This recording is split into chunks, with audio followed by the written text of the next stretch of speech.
How to delete your Instagram account on laptop or PC. So to start, we'll just have to open our Instagram application, and then in here we'll just have to go to our profile. To do that, we'll have to go to the left part of the screen and then tap on this profile option. Once we're here on our profile, go to the settings icon, and then under here, tap on the settings and privacy option. After that, under settings, go to this account center option. And then under account settings, we'll have to go to this personal details. So under personal details, you will now see this option account ownership and control. We'll just have to tap on this one.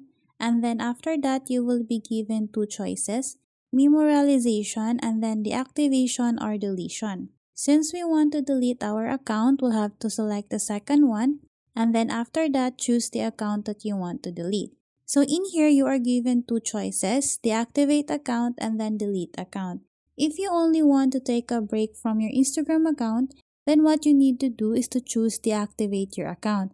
It means your profile will be hidden on Instagram until you reactivate it. But if you want to permanently delete your account, simply select the second option, the delete account option.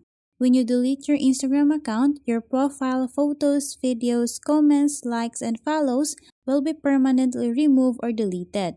So what we need to do now is to select this one and then tap on the continue option. So in here, before we can proceed deleting our account, we'll have to type our password. And then once you have typed your password, simply tap on the continue option. And then after that, you can simply tap on the delete option to proceed on deleting your account. Keep in mind that Instagram will give you 30 days for you to reactivate your account. After 30 days, if you haven't reactivated your account, it could only mean that your account will be permanently deleted. So that's how easy you can delete Instagram account on a laptop or PC. Thanks for watching, and if you find this video helpful, please don't forget to subscribe, hit the like button and then the notification bell so you won't miss any of our future videos. See you on the next one!